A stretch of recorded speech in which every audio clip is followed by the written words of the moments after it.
Hello बच्चों, चलिए प्रश्न पढ़ते हैं। रिक्त स्थानों में प्रत्येक उपसमुच्चय या उपसमुच्चय नहीं को भरकर सही कथन बनाइए। तो समुच्चय एक्स एक्स किसी समतल में स्थित एक समबाहु त्रिभुज है। रिक्त स्थान समुच्चय है हमारे पास एक्स एक्स किसी समतल में स्थित एक त्रिभुज है।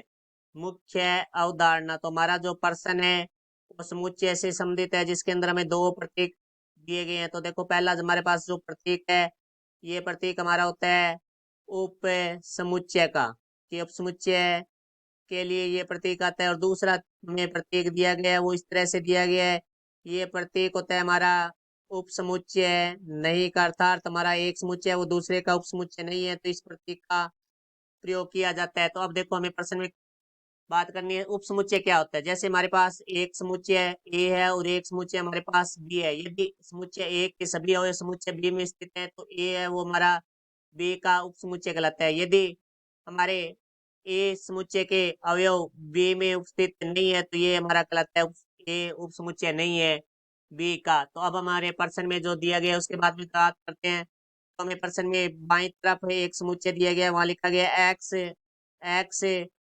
किसी समतल में स्थित एक समबाहु त्रिभुज है। फिर हमें रिक्त स्थान दिया गया है, तो यहाँ हमने रिक्त स्थान लगा दिया। फिर हमें दाईं तरफ एक समुच्चय दिया गया है एक्स एक्स किसी समतल में स्थित एक त्रिभुज है। तो देखो भाई, त्रिभुज है तो इसके अंदर त्रिभुज के अंदर हमारे समबाहु भी आ जाएगा, समद्विबाहु भी आ जाएगा, विषमबाहु भी आ जाएगा। समबाहु का अर्थ होता है जिसकी तीनों भुजाएं बराबर हो, और समद्विबाहु का अर्थ होता है जिसमें दो भुजाएं बराबर हो। और यहाँ देखो, जो भी हमारे बाईं तरफ है हमारा समुच्चय, उसके अंदर किसी समतल में स्थित एक समबाहु त्रिभुज, इसमें सिर्फ और सिर्फ समबाहु है। तो दाईं तरफ है उसके अंदर त्रिभुज है, त्रिभुज में समबाहु भी होगा, विषमबाहु भी होगा और समद्विबाहु भी होगा। तो इसका अर्थ हुआ कि इसके